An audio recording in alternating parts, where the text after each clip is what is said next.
Bismillahirrahmanirrahim. Assalamualaikum warahmatullahi wabarakatuh. Yang kami hormati Ustazah Siti Masyito, SHMMA, selaku dosen pembimbing mata kuliah pada siang ini yaitu ilmu dalalah dan teman-teman sekalian. Tapi di sini kami izin mempresentasikan dari kelompok 2 apa yang telah kami diskusikan di minggu-minggu yang lalu tentang pengertian ilmu dalalah dan aspek-aspek yang lainnya. Boleh dilanjut? Kami kelompok 2 beranggotakan saya sendiri Muhammad Firdaus, ada Hafsanul Izzati, Mega Dindayan Sapitri, Hana Raja Imtinan, Jihan, dan Saroyani.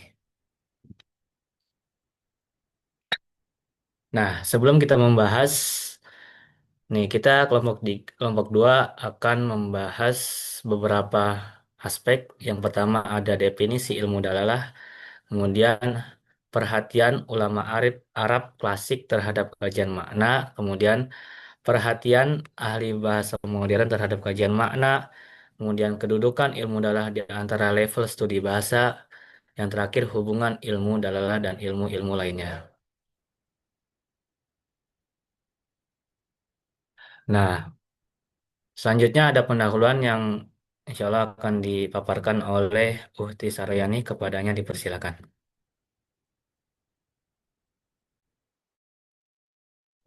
Sebelum masuk ke pembahasan, kita masuk ke pendahuluan dulu. Nah, yang pertama, di sini ada bahasa. Jadi, bahasa adalah sarana utama manusia untuk berkomunikasi, menyampaikan gagasan, sekaligus memahami realitas di sekitarnya. Nah, kemudian yang kedua ada cabang ilmu yang khusus membahas tentang makna dalam bahasa, yaitu ilmu dalalah atau semantik. Jadi, ilmu ini fokus pada hubungan antara lafaz dan makna gitu. Lalu penunjukan kata terhadap suatu konsep, serta bagaimana makna bisa bergeser sesuai konteks. Kemudian selanjutnya ada urgensi dalam Islam. Nah, ilmu dalalah ini memiliki urgensi yang besar gitu. Ia berperan untuk menjaga ketepatan penafsiran Al-Quran dan hadis agar tidak terjadi kesalahpahaman. Kemudian keterkaitan modern. Nah, ilmu dalalah ini juga berkembang seiring dengan kajian linguistik barat gitu dengan tokoh-tokoh seperti Saussure, Chomsky dan Bloomfield. Kemudian yang terakhir ada relevansi. Jadi mempelajari ilmu dalalah ini bukan hanya memperkaya pengetahuan bahasa Arab, tetapi juga memperluas wawasan kita dalam kajian bahasa secara global gitu. Dikembalikan ke moderator. Baik, terima kasih kepada Uhti Saroyani atas perannya. Selanjutnya, boleh dilanjut. Oke, kita masuk pembahasan yang pertama yaitu definisi ilmu dalalah yang insya Allah akan dipaparkan oleh Uti Hana Rajia. Kepadanya dipersilakan.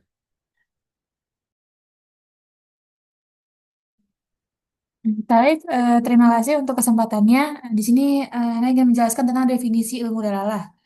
Dalam ilmu dalalah itu secara bahasa, istilah ilmu dalalah berasal dari dua kata Arab, yaitu ilm yang berarti ilmu pengetahuan dan adalah yang berarti penunjukan atau makna. Dengan demikian, ilmu dalalah dapat dipahami sebagai ilmu yang menyelidiki dan menjelaskan tentang makna dan penunjukan kata atau ungkapan dalam bahasa. Dalam kajian linguistik dan semantik, ilmu ini berkaitan dengan analisis makna, ungkapan, struktur makna wicara, dan serta sistem penyelidikan makna dalam bahasa secara umum.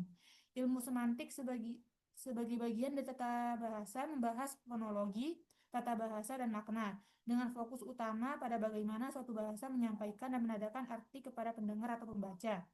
Lebih khususnya dalam konteks bahasa Arab dan Al-Quran, ilmu dalalah ini mempelajari fenomena seperti mustarok, al-lafzi, atau kata yang memiliki lebih dari satu makna, ta'addud, atmana, atau bermacam-macam makna, dan taraduf atau sinonim yang menunjukkan kompleksitas hubungan antara kata dan makna. Ilmu ini membantu dalam memahami makna kata-kata Al-Quran yang memiliki keunikan dan keistimewaan bahasa atau ijaz al-lughawi. Lalu sejarah ilmu dalalah ini dimulai sejak pada abad ke-19, bahkan bisa dimulai lagi sejak zaman Aristoteles. kontribusi yang kontribusi para ilmuwan Arab sangat penting dalam rintisan dan pengembangan ilmu ini jauh sebelum para ilmuwan Barat mengkajinya secara formal.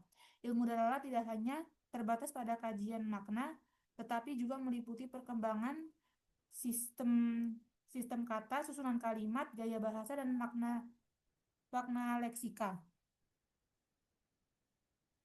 Selanjutnya akan dikembalikan kepada moderator.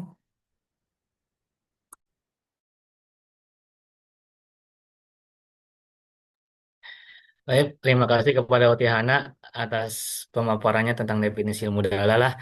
Selanjutnya, teman-teman, kita akan masuk ke pembahasan selanjutnya, yaitu perhatian ulama Arab klasik terhadap kajian makna yang akan dipaparkan oleh Uhti Habsa Nurul Izzati. Kepadanya dipersilahkan.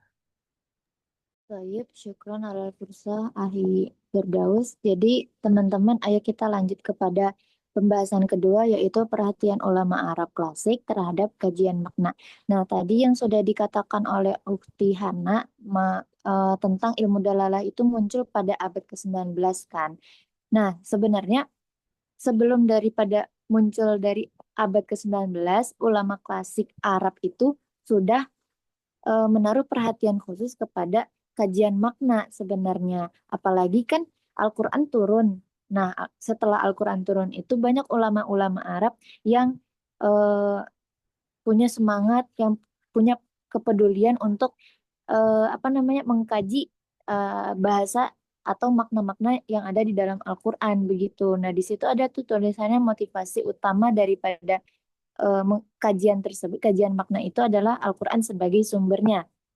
Nah, Al-Quran itu juga melahirkan ilmu keislaman, ilmu kebahasaan, ilmu kesusastraan, begitu. Next slide. Nah, ada hadis yang bunyinya seperti ini. Wa qad qala Rasul sallallahu alaihi wasallam man qara'a al-Qur'an fa'arabahu kana lahu bi kulli harfin asyruna hasanah wa man qara'ahu bi ghairi i'rab kana lahu bi kulli harfin asyru hasanat. Artinya, wa qad qala Rasul sallallahu alaihi wasallam dan sungguh telah berkata Rasulullah sallallahu alaihi wasallam man qara'a al-Qur'an fa'arabahu barang siapa yang membaca Al-Qur'an maka ia juga mengikrobkannya karena lahu bikulli harfin asyruna hasanah. Adalah baginya itu setiap hurufnya itu 20 kebaikan. Waman qara'ahu bighairi i'rab dan barang siapa yang membacanya tanpa i'rab kana lahu bikulli harfin asyru hasanat.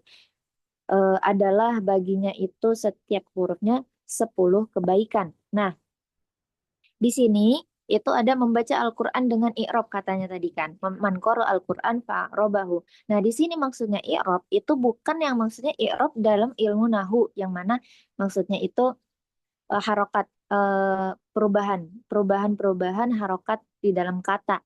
Tetapi maksudnya itu adalah memahami, kita bisa memahami makna daripada kata-kata tersebut. Jadi maksudnya man qara Al-Quran fa'robahu, maka artinya barang siapa yang membaca Al-Quran dengan memahami makna daripada kata-katanya itu, maka satu hurufnya itu dapat 20 kebaikan gitu kan.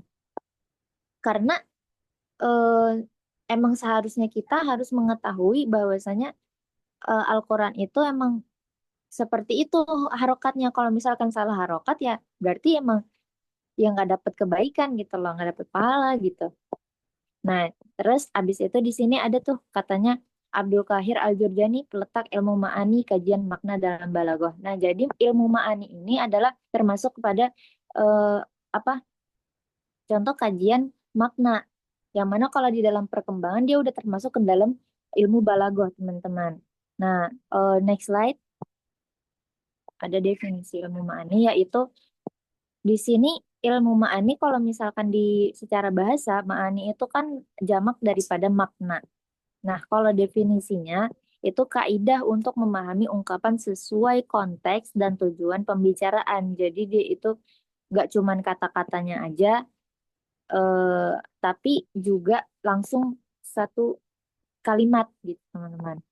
Nah, ilmu ma'ani ini juga termasuk kepada cabang ilmu balago. Lalu ilmu ma'ani ini adalah membuktikan bahwa bahasa tidak bisa dilepas dari konteks dan maknanya.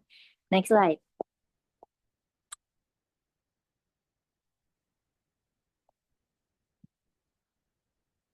Nah, jadi yang tadi yang udah kita jelaskan bahwasanya apa sih? Pokoknya ini nih. Inti daripada yang sudah saya jelaskan tadi bahwasanya di sini kajian makna dalam bahasa Arab sudah ada sejak abad pertama Hijriyah karena kebutuhan memahami Al-Quran.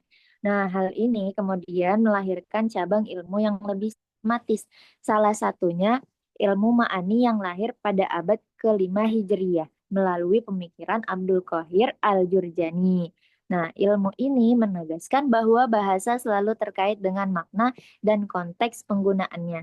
Sementara itu, di era modern lahirlah ilmu dalalah sebagai pengembangan kajian makna dalam linguistik yang pada hakikatnya melanjutkan perhatian ulama terdahulu terhadap hubungan antara bahasa, makna, dan situasi yang bakal nanti dipaparkan oleh teman saya yang lain. Nah, mungkin dari perhatian ulama Arab klasik terhadap kajian makna ini cukup sampai sini, nanti akan dilanjutkan pembahasan berikutnya. Nah, saya kembalikan kepada moderator.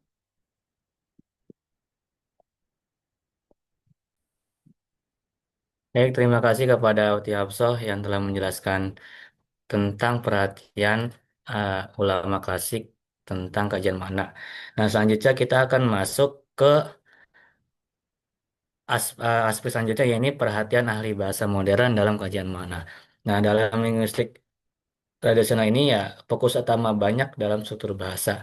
Nah, namun dalam linguistik modern, perhatian mulai diarahkan kepada makna atau semantik dan pragmatik. Nah, karena bahasa ini bukan hanya bunyi dan struktur, tapi juga sarana komunikasi untuk menyampaikan pesan. Nah, di sini ada beberapa hal yang menjadi titik perhatian ahli bahasa modern ini dalam kajian makna. Yang pertama, hubungan bahasa dan makna. Nah, yang pertama adalah makna dianggap inti dari bahasa, bukan sekedar tambahan. Maksudnya apa? Nah, maksudnya adalah bahasa itu tidak hanya kumpulan bunyi atau simbol tertulis. Yang membuat bahasa itu hidup dan bisa dipahami adalah makna. Nah, tanpa makna ini kata-kata hanyalah bunyi kosong ya. Karena itu dalam kajian bahasa modern, makna ini diposisikan sebagai unsur utama yang membedakan bahasa dari sekadar rangkaian suara. Nah, yang kedua ada analisis bukan hanya pada kata, tapi juga frasa, kalimat, dan wacana. Maksudnya apa? Maksudnya kajian makna ini tidak cukup berhenti pada kata per kata saja, melainkan harus dilihat dalam kesatuan bahasa yang lebih luas. Nah, karena seringkali arti sebenarnya baru muncul itu jika kata-kata digabungkan dalam konteks. Itu dalam konteks kalimat itu baru muncul maknanya, tidak bisa hanya per kata dan per kata. Kemudian ada perbedaan antara makna lesikal atau arti kata dasar dan makna kontekstual atau arti berdasarkan situasi. Nah, makna lesikal itu arti dasar sebagaimana tercantum di kamus terlepas dari konteks. Contoh kata panas yang berarti suhu tinggi.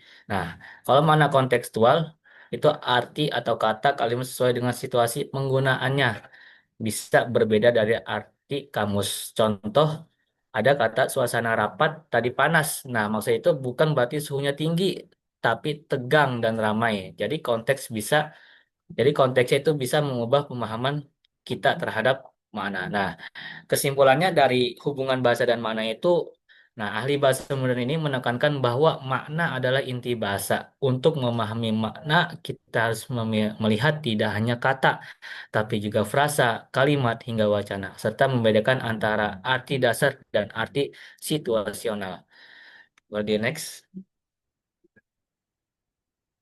Nah, selanjutnya perhatian selanjutnya ya ini teori semantik. Nah, ahli bahasa modern ini itu mengembangkan beberapa teori-teori baru ya. Yang pertama ada semantik referensial, makna dihubungkan dengan objek nyata di dunia. Maksudnya apa? Nah, maksud ini teori ini berpendapat bahwa makna suatu kata atau ekspresi bahasa selalu berhubungan dengan sesuatu yang nyata di dunia. Tuh, misalnya kata kucing, nah mereferensikan bahwa itu hewan berbulu tertentu yang bisa kita lihat secara langsung. Jadi mana itu dipahami sebagai hubungan antara bahasa dengan realitas. Nah, realitas ini boleh benda, peristiwa, atau konsep nyata. Kemudian ada semantik struktural. makna dipahami melalui relasi atau unsur bahasa, sinonim, antonim, atau hiponim. Nah, maksudnya apa? Teori ini menekankan bahwa makna suatu kata atau unsur bahasa hanya bisa dipahami dengan melihat hubungan kata tersebut dengan kata lain dalam sistem bahasa. Jadi makna ini tidak bisa berdiri sendiri. Tuh. Kemudian ada yang ketiga, semantik generatif, berhubungan dengan teori tata bahasa. Chomsky mencoba menjelaskan hubungan bentuk dengan makna. Nah, maksudnya teori ini itu berkembang ya dari gagasan Noam Chomsky, tata bahasa generatif. Nah, fokusnya itu pada bagaimana struktur bahasa atau bentuk dan makna saling berkaitan. Nah, bahasa ini dipandang sebagai sistem aturan yang memungkinkan penutur membentuk kalimat tak terbatas. Nah, dan teori ini berusaha ya menjelaskan bagaimana kalimat yang berbeda bisa menghasilkan makna yang sama atau sebaliknya. Nah, contoh sedikit ya. Ali memukul Budi. Nah, bisa dibalik jadi Budi dipukul oleh Ali. Nah, bentuknya berbeda tapi maknanya sama. Ini menunjukkan ada hubungan antara struktur gramatikal dan makna semantik. Yang selanjutnya ada semantik kognitif, yang mana makna itu dipengaruhi oleh manusia berpikir, cara manusia berpikir, pengalaman, dan persepsi. Maksudnya, teori ini melihat makna bukan sekadar hubungan dengan kata benda atau seperti referensial, tapi juga dipengaruhi oleh cara berpikir manusia, pengalaman, dan persepsi dunia. Simpulannya dari teori semantik ini, perhatiannya, ahli bahasa modern ini melihat bahwa makna itu tidak bisa dijelaskan hanya dengan kamus, ya, tetapi juga harus mempertimbangkan hubungan dengan realitasnya, hubungan antar kata dalam sistem bahasa, struktur, tata bahasa, dan cara manusia berpikir. Kemudian next. Yang ketiga ada C, pragmatik. Nah, perhatian ahli bahasa juga ini dalam kajian mana menyangkut pragmatik juga ya. Pertama, fokus pada makna dalam konteks pemakaian. Nah, maksud ini adalah pragmatik itu tidak hanya mempelajari arti kata sebagaimana tercantum di kamus, tetapi bagaimana kata atau kalimat itu dipakai dalam situasi nyata. Nah, konteksnya itu mencakup siapa yang berbicara, kepada siapa, kapan, di mana, dalam kondisi apa, dan dengan tujuan apa. Contohnya, ada kalimat bisa tolong tutup pintunya, tanda tanya. Nah, secara literal adalah pertanyaan, tapi dalam konteks itu percakapan sebenarnya adalah meminta permintaan untuk ditutup pintunya. Tuh. Selanjutnya ada bagaimana maksud penutur bisa berbeda dari arti literal. Maksudnya adalah, nah, kadang penutur itu mengucapkan sesuatu yang artinya berbeda dengan kata-kata secara harfiah. Nah, pendengar itu juga harus menafsirkan maksud tersembunyi berdasarkan konteks, intonasi, atau situasi. Nih, contohnya, jika seseorang berkata, dingin sekali di sini, nah, sambil menatap jendela terbuka. Nah, maksudnya ini mungkin bukan sekadar menyatakan fakta, tapi meminta agar jendela itu ditutup. Nah, yang ketiga ada kajian tindak tutur, speech ACT, implikatur, presuposisi. Nah, kita lihat, maksud dari kesimpulan dari pragmatik ini adalah pragmatik ini melihat bahwa bahasa tidak bisa dipahami hanya dari arti literal kata-kata. Nah, maka sesungguhnya muncul dari konteks, niat penutur, dan pemahaman lawan bicara. Nah, oleh karena itu, kajian pragmatik ini penting ya untuk memahami komunikasi yang sebenarnya terjadi. Yang D, perhatian selanjutnya ahli bahasa modern yaitu pada perubahan makna. Nah, ahli bahasa modern ini memperhatikan perkembangan makna seiring waktu. Nah, contoh kata sastra dulu berarti tulisan, tapi sekarang itu lebih spesifik ke karya seni bahasa. Nah, maksudnya itu bahasa itu dinamis. Ya, bahasa ini dinamis selalu berkembang sesuai zaman, budaya, dan kebutuhan masyarakat. Nah, akibatnya eh, makna itu, makna kata itu tidak selamanya tetap. Ada kata yang maknanya meluas, menyempit, bergeser, ataupun bahkan berubah total. Nah, kajian modern ini melihat hal ini penting. Karena kenapa? Karena perubahan makna menunjukkan hubungan erat antara bahasa dengan kehidupan sosial, budaya, dan manusia. Yang selanjutnya ada E, interdisipliner. Nah, ini masuk kajian juga dalam ahli bahasa modern dalam kajian makna. Yang pertama adalah semantik dan pragmatik tidak hanya dipelajari oleh ahli bahasa, tapi juga filsuf, psikolog, dan ahli komunikasi. Nah, maksudnya ini kajian tentang makna itu tidak hanya relevan dalam bidang linguistik saja ya, tapi melainkan juga penting di ilmu lain. Karena kenapa? Karena makna itu terkait dengan pemikiran manusia, kemudian logika, interaksi sosial, bahkan filsafat kehidupan. Nah, maka hanya disiplin ilmu ikut mempelajarinya. Dalam filsuf itu kita mempelajari hakikat makna, hubungan bahasa dengan kebenaran, realitas, dan logika. Dalam psikolog itu meneliti bagaimana manusia memahami makna, bagaimana anak belajar bahasa, dan bagaimana persepsi mempengaruhi arti kata. Nah, ada ahli komunikasi, ya, dia memanfaatkan kajian makna untuk melihat bagaimana pesan disampaikan, dipahami, dan bahkan disalahpahami dalam interaksi sosial. Kemudian ada kajian makna menjadi jembatan antara bahasa dan realitas sosial dan budaya. Nah, maksudnya ini bahasa itu bukan hanya alat komunikasi ya, tetapi juga cerminan budaya dan kehidupan sosial. Nah, makna kata atau ungkapan ini sering lahir dari kebiasaan masyarakat, norma, nilai, dan budaya yang berkembang. Oleh karena itu, kajian makna, semantik, dan pragmatik ini membantu kita memahami bagaimana bahasa mempresentasikan cara hidup suatu masyarakat. Nah, kajian semantik dan pragmatik ini bersifat interdisipliner ya, karena tidak hanya bicara soal bahasa murni, tapi juga terkait dengan filsafat, hakikat makna, cara memahami makna, penyampaian makna. Nah, selain itu juga makna menjadi jembatan penting untuk memahami hubungan bahasa dengan realitas sosial dan budaya. Mungkin cukup sekian dari anak penjelasan tentang perhatian ahli bahasa modern dalam kajian makna. Boleh dilanjut? Nah, selanjutnya ada tentang kedudukan ilmu dalalah di antara level studi bahasa. Nah, ini yang insya Allah akan disampaikan oleh teman saya yaitu Uhti Dinda. Kepadanya dipersilakan. Terima kasih moderator atas waktunya. Eh, Baik teman-teman, di sini Ana akan melanjutkan pembahasan materi kelompok kami, yaitu tentang kedudukan ilmu dalalah di antara level studi bahasa. Nah, bahasa itu intinya dapat kita dapat kita rangkum gitu ya menjadi dua poin atau dua elemen, yaitu elemen utama, yaitu suara dan arti. Nah, dalam kajian linguistik ini, arti menjadi fokus utama dari bidang yang kita kenal sebagai ilmu dalalah atau semantik yang lagi kita pelajari. Nah, perannya itu tuh penting banget karena tujuan utama dari bahasa itu apa? Tujuan pertama dari bahasa itu adalah untuk menyampaikan arti atau makna itu sendiri.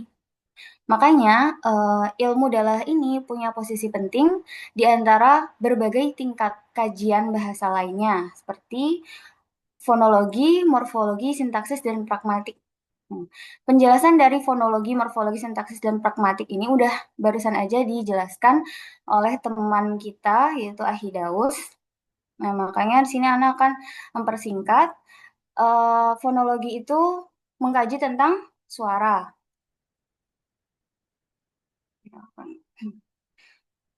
Mengkaji tentang suara. Kemudian morfologi, yaitu bentuk kata atau sering kita tahu dalam bahasa Arab itu ilmu sorof.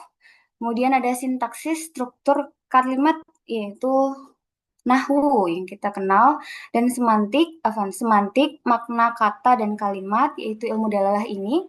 Dan pragmatik, yaitu makna penggunaan bahasa secara kontekstual. Nah, itu ya tadi level-level dari studi bahasa. Oke. Nah, sekarang next boleh di next.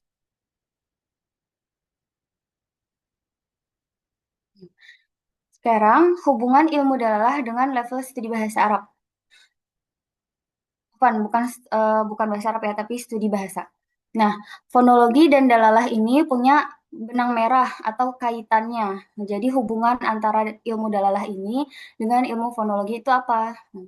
Fonologi tadi kan perubahan suara ya, atau ilmu tentang suara. Nah, bisa mengubah arti ketika suara itu sendiri berbeda gitu, dapat mengubah arti. Contohnya dalam bahasa Arab kita tahu dari kata jamalun. Jamalun yaitu berarti onta. Dengan memendekkan setiap dari hurufnya, jamalun.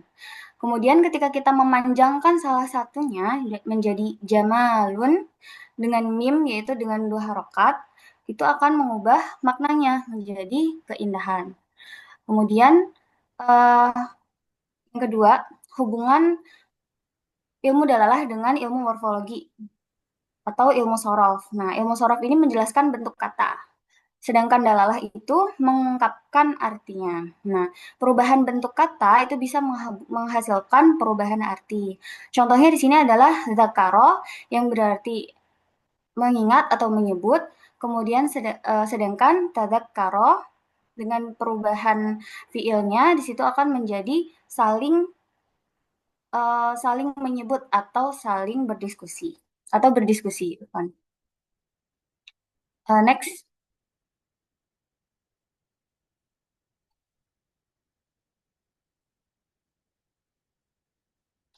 Oke, yang keempat, yang ketiga, sintaksis dan dalalah. Nah, nahwu itu mengatur struktur kalimat dan ketika ada perubahan di i'rabnya itu dapat juga mengubah maknanya.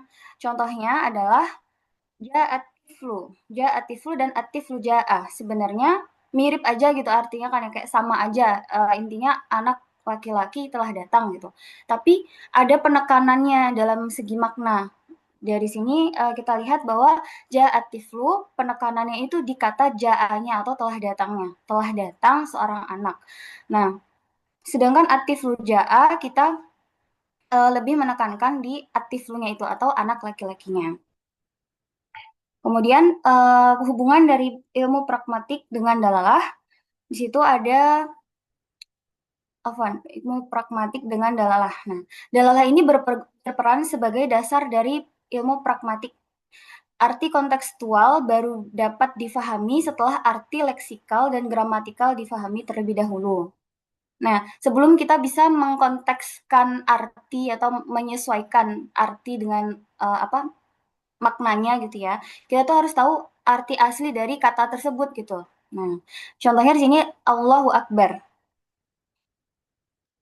Allahu Akbar itu secara leksikal yang berarti secara leksikal dan gramatikal yaitu adalah Allah Maha Besar. Tapi dalam pragmatik ini maknanya bisa berbeda tergantung konteksnya.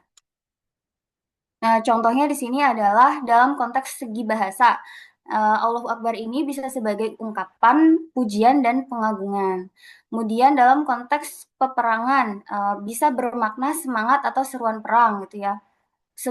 Biasanya komandan perang itu komandan perang kaum muslimin itu akan mengatakan Allahu Akbar gitu sebagai seruan perang dan tanda dimulainya sebuah perang. Kemudian bisa juga bermakna ekspresi kekaguman atau keheranan saat percakapan sehari-hari.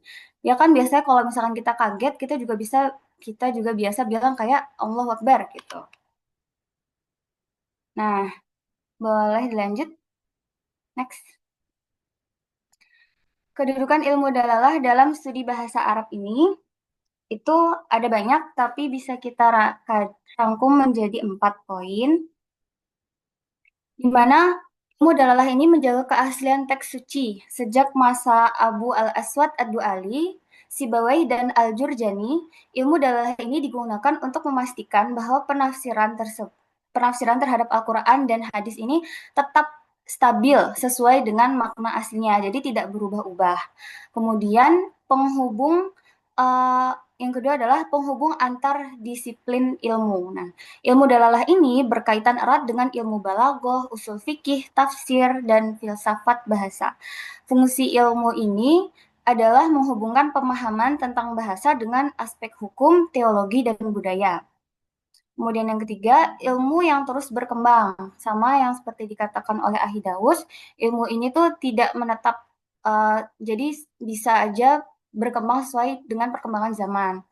Nah, makna kata-kata selalu berubah sesuai dengan perkembangan sosial, budaya, dan teknologi. Contohnya, kata sholat pada masa jahiliyah itu berarti doa.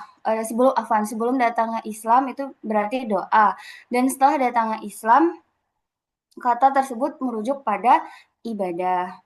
Nah, ilmu dalalah ini punya posisi penting, sekali lagi rangkuman dari pembahasan Ana, ilmu dalalah ini punya posisi penting dalam studi bahasa karena menjadi pusat pengkajian makna yang menghubungkan berbagai aspek seperti fonologi, morfologi, sintaksis, dan pragmatik.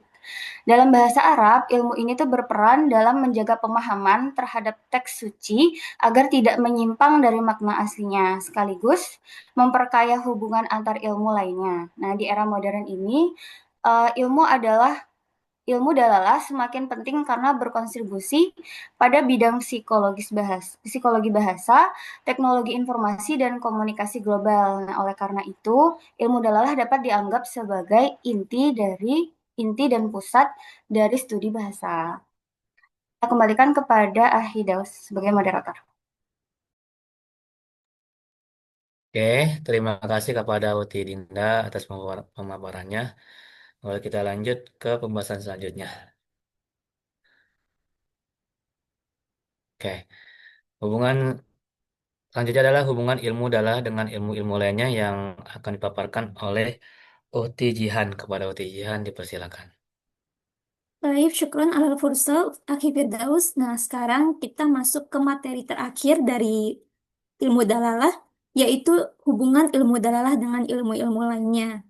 Nah, ilmu dalalah adalah cabang yang khusus membahas makna. Nah, hubungan ilmu dalalah dengan ilmu-ilmu lain dapat dijelaskan sebagai berikut, seperti yang terlihat. Yang pertama, dengan fonologi. Hubungan ilmu dalalah dengan fonologi dapat terlihat pada pembahasan perbedaan bentuk bunyi yang dapat melahirkan perbedaan makna. Lalu yang kedua, dengan ilmu morfologi, ilmu dalalah menelaah perbedaan bentuk kata yang menimbulkan perbedaan makna. Lalu yang ketiga, dengan sintaksis, ilmu dalalah mengkaji susunan kalimat yang berbeda sehingga menghasilkan makna yang berbeda. Lalu dengan filsafat ilmu, ilmu dalalah membicarakan hakikat makna yang dipahami melalui akal yang sempurna. Lalu yang terakhir dengan psikologi, ilmu dalalah tampak dalam pembahasan tentang makna yang berkaitan dengan jiwa, yang tercermin melalui berbagai gejala kejiwaan. Boleh di next? Lalu yang berikutnya ada hubungan semantik atau ilmu dalalah dengan disiplin ilmu lain. Yang pertama, dengan kesusastraan. Nah, sastra sendiri merupakan salah satu bentuk seni yang menggunakan bahasa sebagai sarana utama untuk menyampaikan gagasan.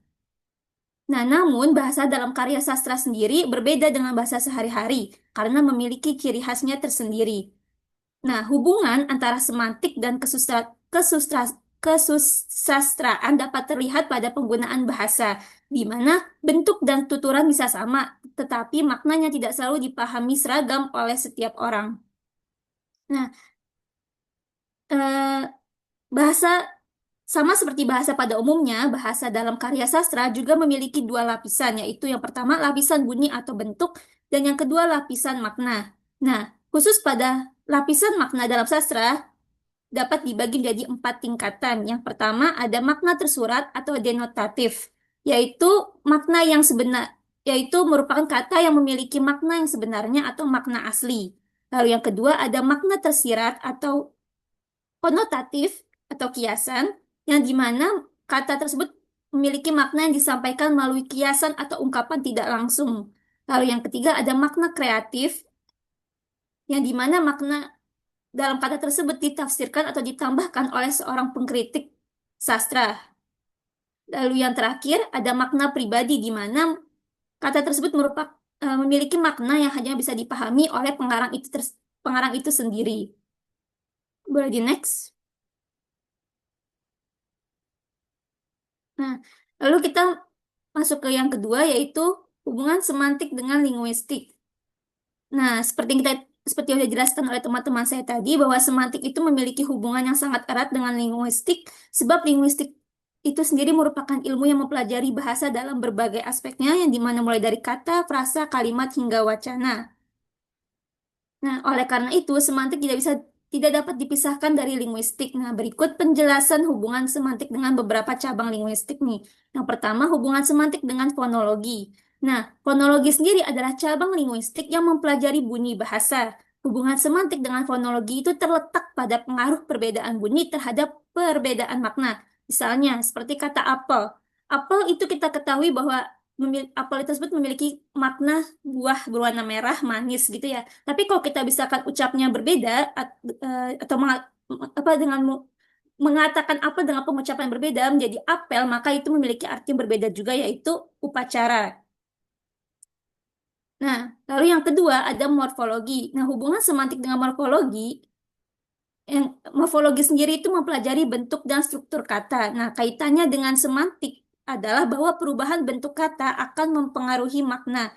Misalnya, kata dasar bawa akan menghasilkan makna berbeda ketika diberi imbuhan. Contohnya kayak membawa, dibawa, dan seterusnya. Nah, kalau kata membawa itu berarti kita tahu ya bahwa kita nih membawa barang gitu. Tapi kalau misalkan dibawa itu berarti orang lain yang orang apa barang itu dibawa oleh orang lain gitu. Lalu yang ketiga ada hubungan semantik dengan sintaksis. Nah, sintaksis sendiri adalah cabang linguistik yang mempelajari susunan kata dalam kalimat. Nah, hubungannya dengan semantik dapat terlihat dari fakta bahwa perbedaan susunan kata akan mempengaruhi makna. Contohnya seperti kalimat kucing makan sabun atau sabun makan kucing. Nah, sini kita tahu ya bahwa kucing makan sabun itu pasti katanya ya pasti ya kucing makan sabun. Kita tahu artinya itu pasti udah itu. Tapi kalau sabun makan kucing itu maknanya berbeda dari kata di atas gitu kan. Nah, lalu yang selanjutnya ada pragmatik. Nah, hubungan semantik dengan pragmatik. Nah, pragmatik sendiri membahas bahasa dalam konteks komunikasi antara pembicara dan lawan bicara. Nah, hubungan dengan semantik muncul ketika sebuah ungkapan memiliki makna enggak langsung atau menyimpang dari makna aslinya, atau bisa berupa sindiran tergantung konteksnya. Contohnya, kayak seseorang bilang, eh, baju kamu bagus banget gitu kan. Tapi ternyata temannya ini yang pakai baju, bilang baju bagus itu ternyata bajunya tuh misalnya jelek atau misalkan warnanya udah kusam. Itu kalau kita kita kaji secara makna dari kata tersebut kita tahu bahwa makna itu artinya positif gitu kan, artinya pujian. Tapi kalau kita misalkan lihat dari konteks atau sesuai dengan situasi keadaan, kita tahu bahwa itu merupakan sindiran gitu. Lalu yang berikutnya ada hubungan semantik dengan sosiolinguistik. Nah, sosiolinguistik sendiri itu adalah kajian yang menelaah bahasa dalam konteks sosial masyarakat. Nah, perbedaan bahasa atau dialek dalam suatu kelompok masyarakat itu seringkali dapat menghasilkan perbedaan makna. Misalnya kayak kata pacul dalam bahasa Banjar berarti itu melepas, sedangkan dalam bahasa Jawa artinya itu cangkul. Lalu yang berikutnya ada hubungan semantik dengan psikolinguistik. Nah, psikolinguistik itu sendiri mengkaji hubungan bahasa dengan kondisi kejiwaan dan proses mental dari si pembicara tersebut.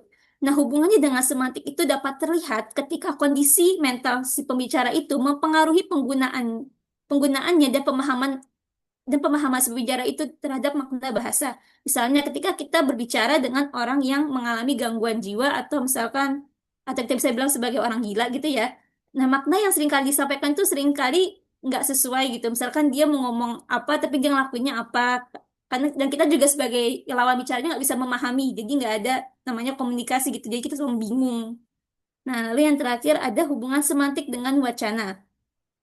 Nah, wacana sendiri adalah satuan bahasa terbesar yang membentuk kesatuan utuh, lengkap dengan ide pokok dan gagasan pendukungnya.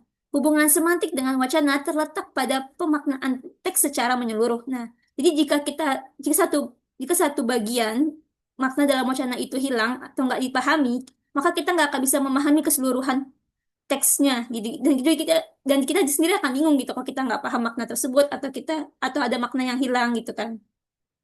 Boleh di next. Nah, lalu yang berikutnya ada hubungan semantik dengan sosiologi. Nah, semantik sendiri memiliki hubungan erat dengan sosiologi. Sebab dalam kehidupan masyarakat kita, dapat banget kita sering jumpai penggunaan kata tertentu untuk menyampaikan sesuatu yang sekaligus mencerminkan identitas atau kelompok sosial pembicaranya. Misalkannya seperti kata cewek mungkin digunakan untuk remaja gitu kan. Tapi kalau wanita lebih sopan dan formal biasanya digunakan oleh eh, oleh orang yang lebih tua atau mereka yang lebih menekankan yang lebih menekankan kesopanan dan dalam bertutur kata gitu. Lalu yang berikutnya ada semantik dengan psikologi. Nah, eh, kajian semantik juga berkaitan dengan psikologi karena erat hubungannya dengan aspek kejiwaan manusia seperti psikolinguistik. Cuma kalau misalkan psikologi itu dia lebih eh, mengu- eh, lebih mengungkapkan ekspresi batin seseorang eh, melalui bahasa. Jadi kayak setiap ungkapannya itu pasti memiliki makna yang sesuai dengan konteksnya. Contohnya kayak misalkan orang senang banget gitu kan, orang sedih banget, orang benci banget gitu. Kayak misalkan orang suka pasti suka untuk kata senang dan duka untuk sedih. Jadi kayak lebih masalah emosional gitu. Lalu yang berikutnya ada semantik dengan antropologi. Nah, hubungan semantik dengan antropologi itu terletak pada analisis makna yang digunakan dalam suatu bahasa, di mana pilihan kata si pembicara itu dapat mencerminkan budaya masyarakatnya. Misalnya kata ngelih di Yogyakarta itu eh, kata ngelih dan halus itu sebenarnya sama-sama bermakna lapar, cuma digunakan dalam budaya yang berbeda. Kalau di dalam bahasa masyarakat Yogyakarta, ngelih biasanya digunakan kalau ngelih itu bisa digunakan oleh masyarakat Yogyakarta untuk mengatakan lapar, sedangkan lesu itu oleh masyarakat Jawa Timur, khususnya di daerah Jombang. Nah, perbedaan pilihan kata ini tuh dapat menunjukkan ciri khas budaya dari masing-masing daerah. Boleh di next? Nah, berikutnya ada hubungan semantik dengan filsafat. Nah, dalam filsafat bahasa, para filsuf linguis ini nih membahas makna dalam hubungannya dengan ujaran, pikiran, realitas, dan alam. Jadi, secara umum terdapat beberapa teori makna yang sering dibicarakan. Yang itu pertama, teori referensi atau korespondensi, di mana teori ini tuh menyatakan bahwa makna sebuah kata atau kalimat terletak pada referensinya, referensi ditunjukkannya atau objek nyata yang dirujuk oleh bahasa. Contohnya kayak misalkan matahari.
Nah, kemana Jihan? Sinyalnya bermasalah? Mati tiba-tiba nggak tahu Oh kenapa ya ya, Allah. Nah, boleh saya lanjutkan Ustazah? iya. Oke, tadi sampai yang gimana? Sampai referensi atau korespondensi ya. Nah, referensi atau korespondensi itu tadi seperti yang saya bilang, itu dia merujuk pada makna sebuah kata atau kalimat yang terletak pada referensinya yang ditunjukkannya, yaitu objek nyata yang dirujuk oleh bahasa. Contohnya misalnya matahari merujuk pada benda di langit yang menjadi pusat tata surya, atau frasa misalkan Presiden pertama RI yang dimana merujuk pada sosok Insinyur Soekarno. Lalu yang kedua ada teori kontekstual, yang dimana teori ini itu menekankan bahwa sebuah kata atau ujaran memiliki makna dasar atau primer, tapi makna sekundernya baru akan muncul apabila digunakan dalam konteks tertentu, makna keduanya. Nah, contohnya misalkan kata kepala dalam kalimat misalkan dia menundukkan kepala itu berarti kepala di situ mengartikan sebagai bagian dari tubuh. Tapi kalau misalkan kata kepala dalam kalimat kepala sekolah memimpin rapat yang di mana itu berarti memiliki makna sekunder sebagai jabatan kepala sekolah gitu. Lalu yang ketiga ada teori konseptual yang di mana menurut teori ini makna sangat bergantung pada konsep yang terkandung dalam ujaran bahasa, baik dalam bentuk kalimat, frasa maupun wacana. Nah, contohnya misalkan kata ibu tidak hanya merujuk pada seorang perempuan yang melahirkan, tapi juga secara konseptual bermakna sosok yang merawat, mengasuh, dan membimbing. Lalu contohnya kata rumah secara konseptual nggak hanya bangunan tempat tinggal, tapi juga tempat perlindungan, kenyamanan, dan ikatan keluarga. Lalu yang terakhir ada teori formalisme, yaitu teori ini lebih berfokus pada ciri-ciri formal teks, terutama pada sifat-sifat bahasa yang digunakan tanpa terlalu memerhatikan konteks penciptaan maupun penerimaan karya tersebut. Nah, contohnya misalkan dalam puisi hujan jatuh di atas kertas meninggalkan noda waktu. Nah, teori formalisme ini hanya menganalisis majas, rima, dan struktur kata tanpa menyinggung maksud dari si penyairnya. Oke, boleh di next. Nah, yang terakhir ada ilmu dalalah dan semiotik. Nah, ilmu dalalah dan semiotik itu sama-sama membahas hubungan antara simbol dan makna, namun dengan fokusnya yang berbeda. Semiotik sendiri itu adalah ilmu yang mempelajari simbol atau tanda baik verbal maupun nonverbal sebagai sebagai alat komunikasi, sedangkan ilmu dalalah menekankan pada makna yang terkandung di dalamnya. Nah, menurut dari Morris dan Carnap, semiotik mencakup tiga hal utama. Yang pertama, bagaimana simbol digunakan dalam komunikasi. Lalu yang kedua, hubungan simbol dengan objek yang dirujuk. Dan yang terakhir, hubungan antar simbol. Nah, simbol-simbol ini dapat hadir melalui panca indera dan menyampaikan pesan tertentu. Misalnya, awan mendung bermakna tanda hujan. Nah, kita bisa merasakannya melalui panca indera mata gitu ya. Terus bunyi bel sekolah bermakna pelajaran dimulai atau selesai, di mana kita bisa mengetahui dari panca indera telinga. Lalu bau busuk bermakna ada sampah, itu berarti kita bisa mengetahuinya dari panca indera dari hidung gitu kan. Lalu rasa manis bermakna banyak gula, itu kita bisa mengetahui panca indera lidah. Dan yang terakhir, elusan kepala bermakna kasih sayang, misalkan dari guru atau dari orang tua, kita dapat merasakannya melalui indera peraba. Nah, pada dasarnya, pemahaman terhadap simbol-simbol ini tuh terbentuk dari pengalaman manusia sebagai makhluk sosial, yang dimana simbol sendiri adalah media komunikasi yang digunakan masyarakat untuk menyampaikan pesan dan kemampuan mengelolanya menunjukkan bahwa manusia itu memiliki kompetensi dalam berbahasa. Eh, Mungkin sekian dari saya untuk penjelasan hubungan semantik dengan disiplin ilmu lain. Untuk berikutnya saya akan kembalikan kepada moderator. Oke, terima kasih kepada Uti Jihan atas pemaparannya. Boleh dilanjut? Oke. Oke, teman-teman, setelah pembahasan mengenai yang banyak sekali ya pada siang ini, kita sudah masuk ke kesimpulan. Kesimpulan ini insya Allah akan dibacakan oleh Uti Saroyani. Kepada yang dipersilakan. Oke, untuk kesimpulan, jadi ilmu dalal ini merupakan cabang penting linguistik yang berfokus pada kajian makna dan penunjukan konsep gitu. Jadi perannya ini sangat krusial, khususnya dalam menjaga ketepatan pemahaman Al-Quran dan hadis. Jadi dengan kedudukannya yang sentral dalam studi bahasa serta relevansinya terhadap aspek eh, sosial, budaya, dan perkembangan ilmu pengetahuan, ilmu dalal ini perlu terus dikaji gitu, baik dari sisi klasik maupun modern, agar dapat memberi kontribusi nyata di era globalisasi gitu. Dikembalikan lagi ke moderator. Oke, terima kasih kepada Uti Saroyani. Oke, teman-teman semuanya, Alhamdulillah kelompok 2 sudah memaparkan terkait materi-materi yang telah dibahas. Mungkin selanjutnya ada sesi tanya jawab. Mungkin dari teman-teman ada materi yang masih ganjel ataupun masih kurang paham, boleh ditanyakan saja melalui fitur raise hand. Padanya teman-teman dipersilakan.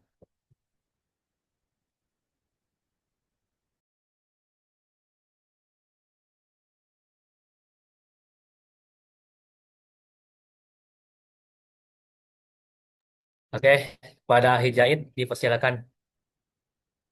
Syukran Daus, syukran kelompok dua. Tadi contoh sem- semantik dengan sintaksis itu kan ada kucing makan sabun ya. Itu benar-benar contoh yang dimaksud contohnya atau kucing makan tikus mati ya? Syukran.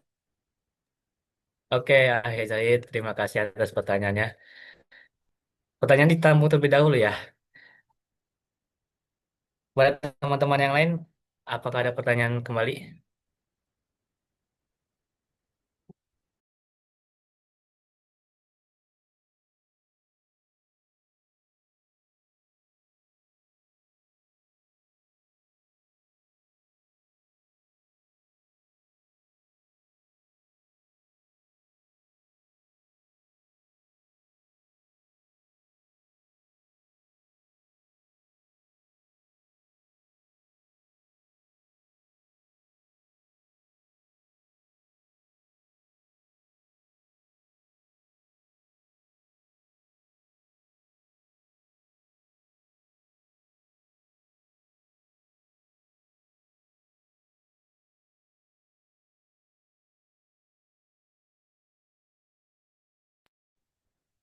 Oh, nggak ada yang bertanya lagi, nggak apa-apa. Deus, dijawab aja. Oh ya, baik saja. Sedang di diskusi terlebih dahulu ya. Oke.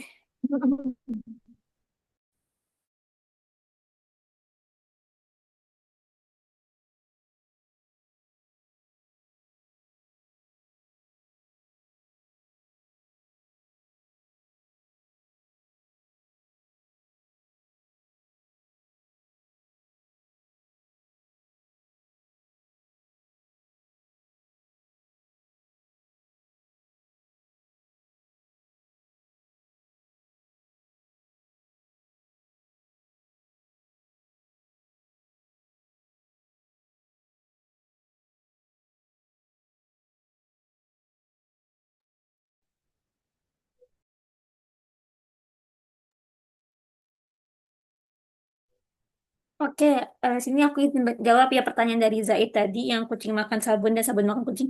Sebenarnya itu contohnya aku juga ngambil dari sumbernya gitu dari apa?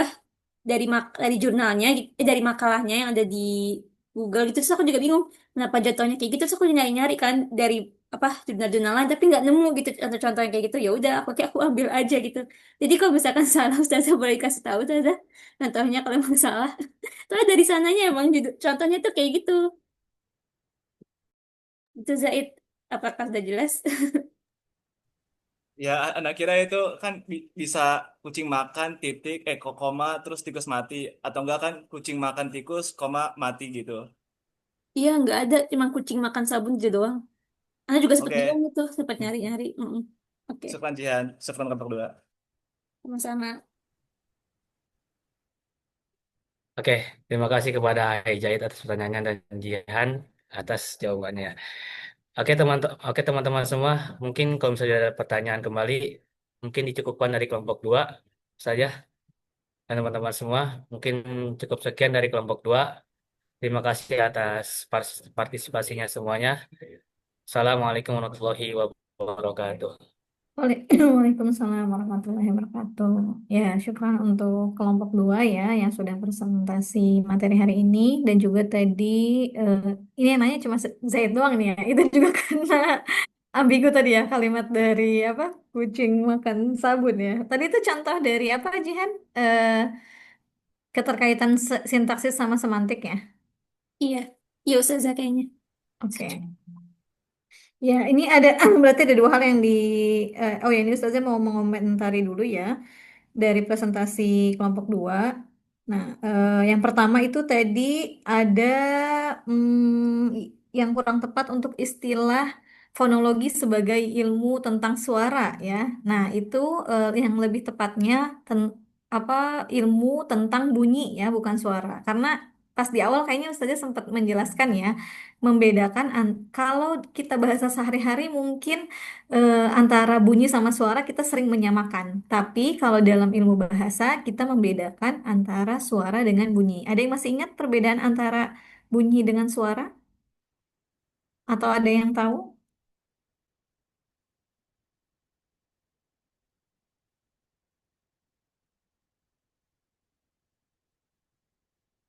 Kayaknya pas awal itu saya sempat menyinggung ya tentang dalam ilmu fonologi kita menggunakan istilahnya itu ilmu bunyi bukan ilmu suara ya.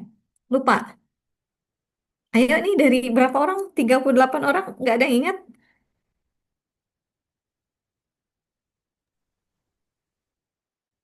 Tadi siapa yang memaparkan? Siapa? Dinda siapa tadi? Kalau Ya, suara Ustazah, itu, benar. Apa? Siapa Alisa mau mencoba menjawab di mana Alisa? kalau suara itu Mm-mm. lebih general ya Ustazah, kayak bisa Mm-mm. suara benda atau kayak suara ranting atau air. Kalau misalkan bunyi itu bisa dari yang bunyi suara manusia sama intonasinya ya Ustazah. Ya, kurang lebih seperti itu. Ada lagi yang mau menambahkan? Bunyi itu bisa tentang keluarnya atau ini saja makharijul huruf gitu. Mm-mm. Kalau suara,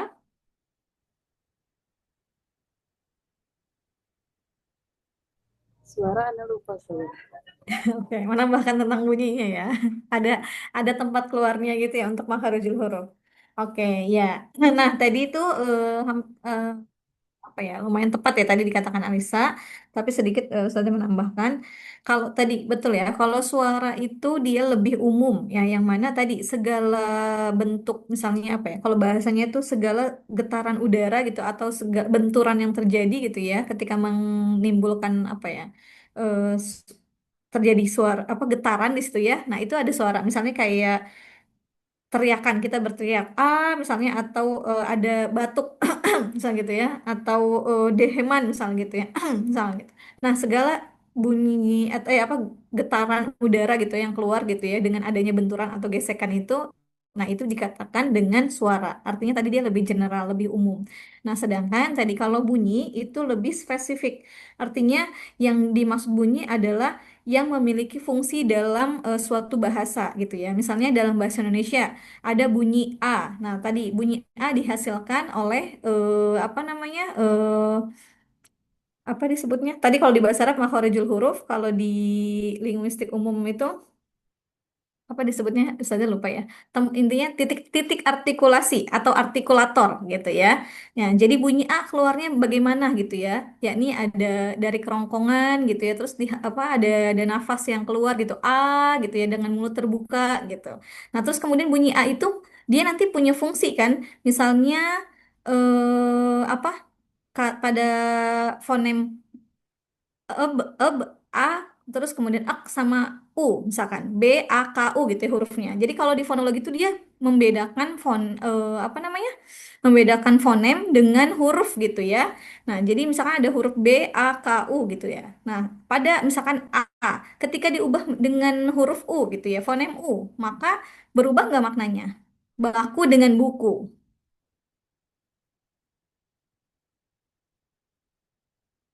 Berubah nggak maknanya?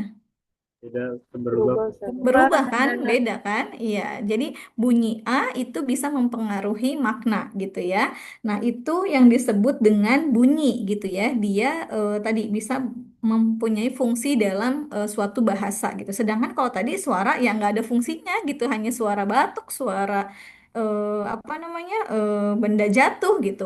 Walaupun misalnya, tapi kan ada maknanya. Misalnya kita mau dehem, mau apa ya, godain orang atau misalnya atau apa gitu ya itu beda lagi gitu ya. Itu ada tujuan gitu ya. Tapi kalau yang bunyi suara yang keluar yang tadi secara apa ya langsung gitu ya, itu tidak ada maknanya gitu. Nah, makanya fonologi disebutnya ilmu bunyi ya, bukan ilmu suara. Nah, terus kemudian yang kedua tadi yang pertanyaan Zaid ya, kaitan sintaksis dengan semantik. Nah, ini mungkin nanti bisa terjawab dengan penjelasan dari Ustazah. Ustazah mau menjelaskan ini boleh di stop share screen-nya, Daus? Nah, kemarin itu di materi pertama ada satu pembahasan yang belum selesai ya. Ada yang masih ingat tentang apa? Yang terakhir?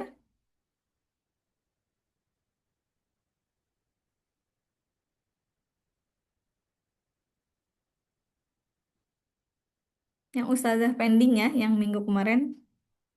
Tentang apa? Ya, masih ingat? Tentang apa, Lukman? Apa lupa Ustazah? Lupa.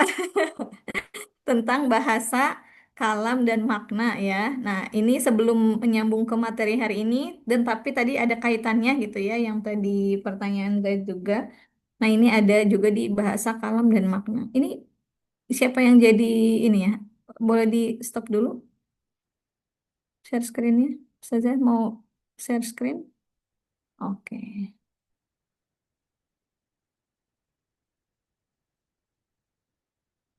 Ini kita agak harusnya sih tadinya tadi mau masuk di awal ya karena mau menjelaskan pembahasan terakhir yang kemarin belum sempat disinggung ya tentang bahasa kalam dan makna ya. Nah, karena materi kita ini memang cukup banyak gitu ya. Nah, mungkin nanti ke depannya kalau misalnya bisa Ustazah jelasin dulu baru kalian presentasi gitu ya karena materinya biar nyambung gitu. Tapi nggak apa-apa ya. Tadi ini masih berkaitan juga. Nah, berbicara tentang bahasa, kalam, dan makna, kemarin masih ingat definisi bahasa apa?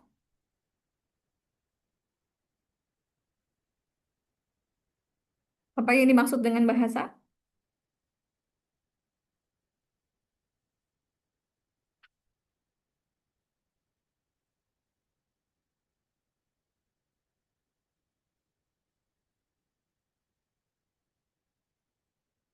Siapa yang mau coba jawab?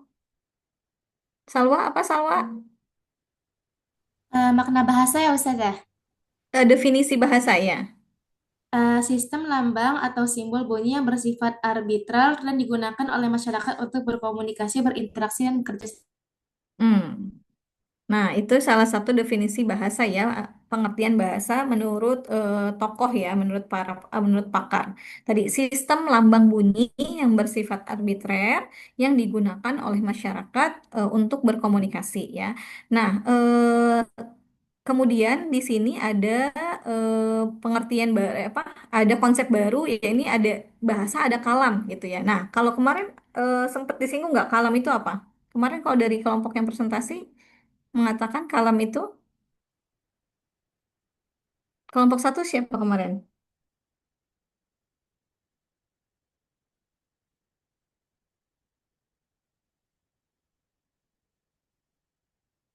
Mana kelompok satu? Ya, Ustazah. Iya, apa kalam itu apa kemarin? Sempat dijelaskan sama kelompok satu.